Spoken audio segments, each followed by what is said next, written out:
in neighborhood schools without any financial burden, అధ్యక్ష. ఇటువంటి చట్టం ఈ దేశంలో పుట్టిన ప్రతి బిడ్డకు కూడా ప్రాథమిక హక్కుగా విద్య అభ్యసించడం అనేది ఒక ప్రాథమిక హక్కుగా చట్టాన్ని తీసుకొని వచ్చింది. అది కూడా పెద్ద ఎత్తున ఈ సామాజిక మార్పుకు ఉపయోగపడుతుంది. అట్లాగే అధ్యక్ష, రైట్ టు ఇన్ఫర్మేషన్ యాక్ట్. అధ్యక్ష, ఒక్కసారి బ్యూరోక్రటిక్ లేకపోతే గవర్నెన్స్లో బంధింపబడినటువంటి అనేక విషయాలు ఒక సామాన్యుడు పౌరుడు సైతం బయటకు వచ్చి ఒక హక్కు, నాకు హక్కు ఉంది, ఇందులో ఏం జరుగుతుందో నాకు సమాచారం ఇవ్వండి అని అడిగేటువంటి రైట్ టు ఇన్ఫర్మేషన్ యాక్ట్ తీసుకొచ్చి ఈ దేశంలో పారదర్శకతను తీసుకొచ్చినటువంటి ఆ చట్టం ద్వారా ఈ దేశంలో పెద్ద ఎత్తున అనేక కార్యక్రమాలు ఉపయోగపడ్డాయి. అట్లాగే అధ్యక్ష, government of India wage component కానీ లేకపోతే మెటీరియల్ కాంపోనెంట్, ఇందాక మిత్రుడు మాట్లాడుతూ ఏంటి ఆ చట్టానికి ఈ చట్టానికి ఉన్నటువంటి మార్పు అని మహేశ్వర్ రెడ్డి గారు మాట్లాడుతూ ఉన్నారు. తప్పనిసరిగా దానికి కూడా నేను సమాధానం చెప్తాను అధ్యక్ష.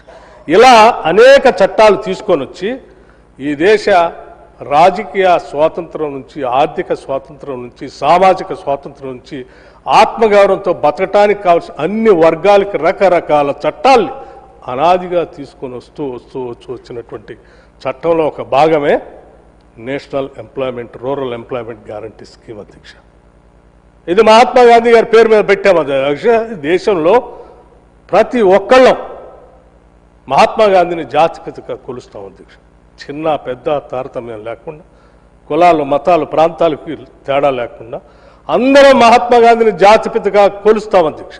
ఎందుకంటే ఆయన ఒక పెద్ద బారిస్టర్ ఉద్యోగాన్ని వదిలిపెట్టుకొని ఇక్కడ బ్రిటిష్ వాళ్ళ చేతుల్లో నలిగిపోతున్నటువంటి భారతదేశ సమాజానికి స్వాతంత్రం అందించాలన్నటువంటి ఒక తపనతో అన్నింటినీ వదిలిపెట్టుకొని వచ్చి ఇక్కడ ఈ జాతి మొత్తం కోసం ఆయన తప్పించాడు అధ్యక్ష.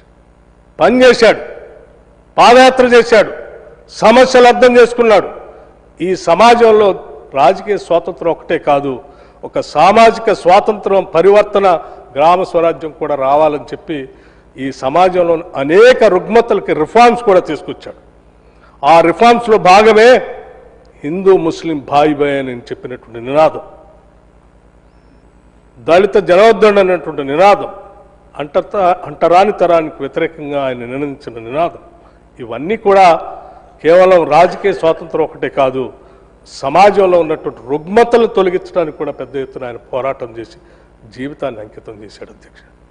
అటువంటి జీవితాన్ని అంకితం చేసినటువంటి మహాత్మా గాంధీని ఈ దేశ స్వాతంత్రానికి నాంది పలికినటువంటి గొప్పవాడిని ప్రపంచ దేశాలన్నీ కొలుస్తూ ఉన్నాయి అధ్యక్ష.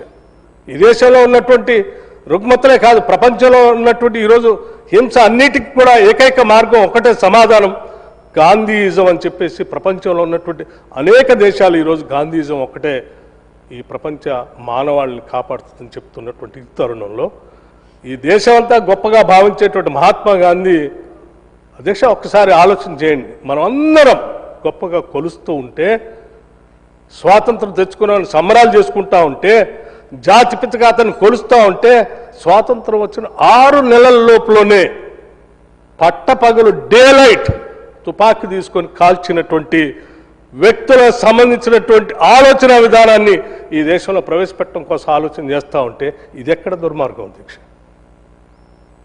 మనిషిని భౌతికంగా నిర్మూలించారు. ఇవాళ ఆయన పేరును కూడా తొలగిస్తా అని చెప్తున్నారు. ఆయన పేరుని తొలగించవచ్చు, మనిషిని భౌతికంగా తొలగించవచ్చు, కానీ ఆయన సిద్ధాంతాలు మాత్రం ఈ దేశం నుంచే కాదు, ఈ ప్రపంచం నుంచి కూడా మీరు ఎవరు తొలగించలేరు. ఇది మహాత్మా గాంధీకి ఉన్నటువంటి గొప్ప లక్షణం. అటువంటి మహాత్మా గాంధీ గారి పేరు మీద ఆనాడు యూపీఏ చైర్పర్సన్గా సోనియా గాంధీ గారు, మన్మోహన్ సింగ్ గారు ఆలోచన చేసి ఈ దేశంలో ఉన్నటువంటి కోట్లాది మంది నిరుపేద ప్రజలు అధ్యక్ష, నాకు తెలియదు మహేశ్వర్ రెడ్డి గారికి భారతీయ జనతా పార్టీకి సంబంధించిన సభ్యులకి వాస్తవాలు తెలుసో తెలియదు. సభ్యుడు మాట్లాడాడు ఎడ్మా బొజ్జు, ఎవరికి తెలుసో తెలియదో కానీ నేను మాత్రం నా తల్లిదండ్రులు ఉపాధి హామీ పథకం ద్వారా పని చేసుకుని నన్ను చదివించారు. ఉపాధి హామీ పథకం దొరక్కపోతే నేను ఇంకెక్కడికో సూర్యాపేటలో పని చేసుకుంటుంటే బిడ్డ అక్కడ దాకా పోవాల్సిన అవసరం లేదు, మన ఊర్లో కూడా ఉపాధి హామీ పథకం దొరుకుతుంది, ఇక్కడ రండి అని చెప్పి ధైర్యం ఇచ్చి నన్ను పిలిపించారు.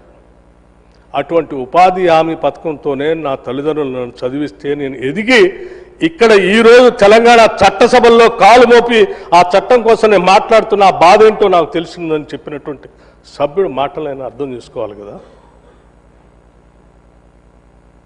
మీరు మాట్లాడుతూ ఉన్నారు, సీతక్క మాట్లాడితే ఎందుకమ్మా అంత కోపం అని, లేకపోతే మహాత్మా గాంధీ గురించి చెప్తున్నావు అని చెప్తున్నారు. ఎస్, సీతక్క గారు ఏం చెప్పారు మీకు?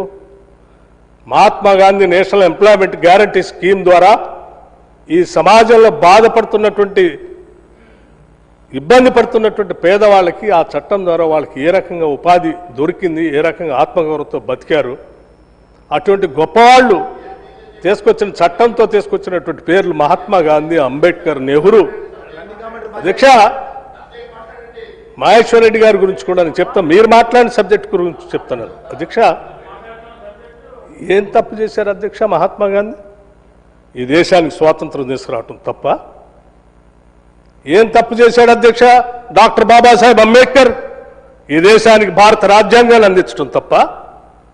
ఏం చేశారు తప్పు అధ్యక్ష జవహర్లాల్ నెహ్రూ గారు?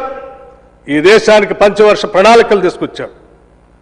ఈ దేశానికి కనీసం ఆహార ధాన్యం ఉత్పత్తి చేసుకోలేనటువంటి పరిస్థితుల్లో, గుండు సూది కూడా ఉత్పత్తి చేసుకోలేని పరిస్థితుల్లో సైన్స్ అండ్ టెక్నాలజీని ఈ దేశానికి తీసుకొచ్చారు. ఈ దేశానికి రకరకాలైనటువంటి ప్రణాళిక తీసుకొని వచ్చి ఈరోజు పెద్ద ఎత్తున పెరిగిన జనాభా తీసుకొచ్చినటువంటి గ్రీన్ రివల్యూషన్, వీటన్నిటితో ఈరోజు ఈ దేశంలో ఆహార ధాన్యాలు ఉత్పత్తి చేసుకుని మనందరికీ కాదు ప్రపంచానికి కూడా ఎగుమతి చేసుకునే పరిస్థితిలోకి ఈ దేశాన్ని తీసుకువెళ్ళారు. అంటే ఆనాడు ఆ పాలకులు దూరదృష్టితో తీసుకొచ్చిన ఆలోచనలే తప్ప ఇటువంటి కుంచత భావాలతో ఉన్నటువంటి వాటిని నిర్మూలించుకొని కూల్చేటువంటి కార్యక్రమాలు చేసి ఉంటే ఈరోజు దేశం ఈ పరిస్థితిలో ఉండేది కాదు. మీరు ఈరోజు ఆలోచన కూడా చేసేవాళ్ళు కాదు. అధ్యక్ష, Mahatma Gandhi national employment guarantee స్కీమ్కి మీరు ఏం చేసామని మీరు బాధపడుతున్నారని అడుగుతున్నాను. నేను చెప్తాను ఏం చేశారు. అధ్యక్ష, ఏం చేయలేదు మీరు. Mahatma Gandhi national employment scheme ద్వారా డిస్ట్రెస్ మైగ్రేషన్ అనేది లేకుండా చేసినటువంటి స్కీమ్కి ఈరోజు మీరు ఏం చెప్తా ఉన్నారు? ఆ స్కీమ్ ద్వారా ఈ రాష్ట్రంలో ఏ గ్రామంలో ఉన్నటువంటి వాళ్ళు ఎక్కడైనా పని కావాలని అడిగే హక్కు ఉంటే ఈరోజు అది కాదు, మేము గుర్తించి ఈ స్కీమ్ ద్వారా పొందుపరిచినటువంటి గ్రామాల్లో ఉన్నటువంటి వాళ్ళకే దాన్ని మేము రికగ్నైజేషన్ చేసిన దానికే మేము ఇస్తామని చెప్తా ఉన్నారు. ఇది ఎక్కడ న్యాయం? అధ్యక్ష, మీరు డిసైడ్ చేసి ఇవ్వటం కాదు. ఈ దేశంలో పుట్టిన ప్రతి గ్రామంలో పుట్టిన ప్రతి పౌరుడికి కూడా ఉపాధి పొందే హక్కు ఆ చట్టం కల్పిస్తోంది. ఆ రకంగానే ఉండాలి. అది తొలగించేటువంటి హక్కు మీకు లేదు అధ్యక్ష. అధ్యక్ష, ఎక్స్‌ప్లాయిటెడ్ అన్‌స్కిల్డ్ మాన్యువల్ లేబర్ లేకుండా ఆ చట్టం తీసుకొస్తే మీరేం చేస్తూ ఉన్నారు? ఈరోజు మీరు మార్చినటువంటి చట్టం ద్వారా వీళ్ళని ఎక్స్‌ప్లాయిట్ చేయడానికి కావాల్సిన విధంగా మీరు సంవత్సరంలో వ్యవసాయ పనులు జరిగేటప్పుడు 60 రోజులు పనులు ఉండవని చెప్తా ఉన్నారు. లేకపోతే కార్పొరేట్ సెక్టార్ ద్వారా పెద్ద పెద్ద కాంట్రాక్టులు పనిచేసేటువంటి వాళ్ళకి వనరులు కల్పించడానికి మానవ వనరుల ద్వారా ఇంటికి కూలీలు కల్పించడం కోసం దీంట్లో ఏర్పాటు చేస్తూ ఉన్నారు. Is it not an exploitation? అధ్యక్ష, నా ఎదురు కూర్చున్నటువంటి మిత్రుడు ఉన్నాడు, కామ్రేడ్ సోదరుడు కోనవేని సాంబశివరావు గారు. నాకు తెలుసు ఖమ్మం జిల్లాలో కానీ మిగతా జిల్లాలో. అధ్యక్ష, ఒక తవ్వెడు కూలి పెరగటానికి, ఒక మారిగడు కూలి పెరగటానికి, లేకపోతే ఒక 10 రూపాయలు కూలి పెంచాలని అంటే నేను గతంలో కొన్ని దశాబ్దాల క్రితం చూసేవాడు. పెద్ద ఎత్తున ప్రతి సంవత్సరం ఉద్యమాలు జరిగాయి. ప్రతి సంవత్సరం రోడ్డు మీద కూలీలు వచ్చి ఉద్యమాలు చేసిన ప్రతి సందర్భంలో పెద్ద ఎత్తున ఉద్యమాలు జరుగుతూ ఉంటే, లాఠీల ఛార్జీలు జరుగుతూ ఉంటే, రక్తం చిందుతూ ఉంటే, అటువంటిది ఏమీ లేకుండా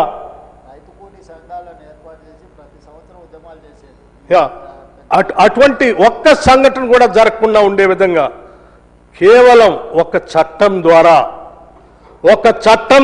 ఒక్కటేసారి 100 రూపాయలుగా పెంచి ఈ దేశంలో ఒక సామాన్య కూలీకి ఎటువంటి ఉద్యమాలు చేయాల్సిన అవసరం లేదు. ఈ చట్టం ద్వారా మీకు అన్ని కల్పిస్తున్నాను, 100 రూపాయలు మీకు రోజు కూలి వస్తుందని చెప్పి చట్టం తీసుకొచ్చిన గొప్ప చట్టం అధ్యక్ష. ఇది ఇట్స్ ఏ సైలెంట్ రెవల్యూషన్, ఒక నిశ్శబ్ద విప్లవం. ఆ రకంగా ఈ దేశంలో తీసుకొచ్చిన నిశ్శబ్ద విప్లవానికి ఈరోజు మీరు తూట్లు పడుస్తూ దాన్ని మార్చేసి ఇంకా మేమేదో చేస్తున్నామని చెప్పడం కోసం ప్రయత్నం చేస్తే ఎట్లా అధ్యక్ష?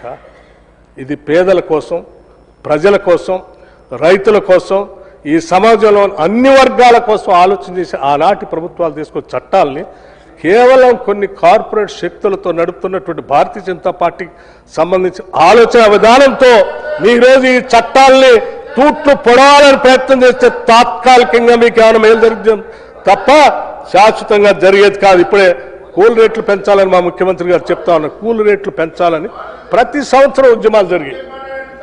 నేను చెప్తాను, ఇవాళ అటువంటి ఉద్యమాలు లేవే.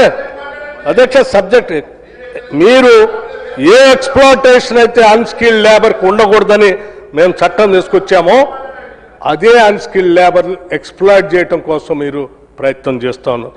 ఇది కరెక్ట్ కాదు అధ్యక్ష. అట్లాగే అధ్యక్ష, మేము ఆనాడు చట్టంలో ఇంక్లూజివ్ గ్రోత్ ఉండాలని Mahatma Gandhi national employment guarantee స్కీమ్లో అనేక రకాలైనటువంటి అంశాలను పొందుపరిస్తే ఇవాళ మీరు ఇంక్లూజివ్ గ్రోత్ అనేది లేకుండా డీవేట్ చేసి ముందుకు పోతా ఉన్నారు. లైవ్లీహుడ్ సెక్యూరిటీ అనేది లేకుండా చేస్తూ ఉన్నారు. ఆ సెక్యూరిటీ లేకుండా మీరు తూట్లు పొడుస్తూ ముందు తీసుకొని పోయేటువంటి కార్యక్రమం చేస్తున్నారు. అధ్యక్ష, రైట్ టు వర్క్ నుండి work only if the central government permits. మా చట్టమేమో రైట్ టు వర్క్ అనేటువంటి ఒక హక్కును కల్పిస్తే work only if the central government permits అంటే మీరు పర్మిట్ చేస్తేనే మేము పని చేయాలి, మీరు పర్మిట్ చేస్తేనే మాకు కూలి ఇవ్వాలి. ఇది ఎక్కడ అన్యాయం? ప్రజలు 100 రోజులు పనులు కల్పించుకునే హక్కు నుంచి మీరు కాల్ రైజ్ చేస్తారు. ప్రస్తుత యాక్ట్ ప్రకారం పంచాయతీ మరియు గవర్నమెంట్ బడ్జెట్ ప్రభుత్వం కేటాయిస్తేనే సంవత్సరం ఆశాంతం ఎప్పుడైనా పని కల్పించుకునే డిమాండ్ హక్కు ఆనాడు ఉంటే ఇవాళ no work in peak season. ఏంటి అధ్యక్ష no work in peak season? ఎందుకు ఉండొద్దు పీక్ సీజన్లో? సప్లై అండ్ డిమాండ్ అధ్యక్ష, సప్లై అండ్ డిమాండ్. మీకు పని కాలంలో లేబర్కి మీ ఇష్టారీతిలో వేరే దగ్గర ఏ పని దొరకపోతే మీ ఇష్టం వచ్చినటువంటి రేట్లు కూల్ రేట్లు ఫిక్స్ చేస్తే ఆ రేట్లకే పని చేయాల్సినటువంటి దుస్థితి నుండి బయటపడాలనే ఆనాటి కాంగ్రెస్ ప్రభుత్వం ఆ రకంగా ఉండకూడదనే ఈ చట్టాన్ని తీసుకొచ్చింది. మీరు మళ్ళీ తిరిగి ఈరోజు సీజన్లో మీకు పని కల్పించాం, ఆ 60 రోజులు పని ఎత్తేస్తాం, మీరు వాళ్ళ మీద ఆధారపడి బతకాలి అని అంటే ఇది ఎక్కడ న్యాయం? ఎవరి దయాదాక్షిణ్యాల మీద ఈ రాష్ట్రం ఈ దేశంలో ఉన్నటువంటి కోట్లాది మంది నిరుపేద ప్రజల్ని మీరు వాళ్ళ మీద పడేయాలని ఆలోచన చేస్తూ ఉన్నారు. అది మా సీతక్క గారు ఇందాని చెప్పారు. గ్రామీణ ప్రాంతాల్లో ఎక్కడైనా పని చేసుకునే హక్కు ఉంటే ప్రస్తుత కేంద్ర ప్రభుత్వం ఎక్కడ అనుమతిస్తే అక్కడే ఆ పంచాయతీలో విబిజీ రామ్జీ ఇది ఎక్కడ అధ్యక్ష నోటిఫైడ్ చేసిన పంచాయతీలోనే పనిచేయాలి. అట్లాగే అధ్యక్ష, ఇందాక మీరు మాట్లాడుతూ మీకు ఎక్కడ భారం పడుతుంది, ఎందుకు భారం పడుతుంది? అధ్యక్ష, జాతీయ ఉపాధి హామీ పథకం, జాతీయ హామీ ఉపాధి పథకంలో 100% వేజ్ కాంపోనెంట్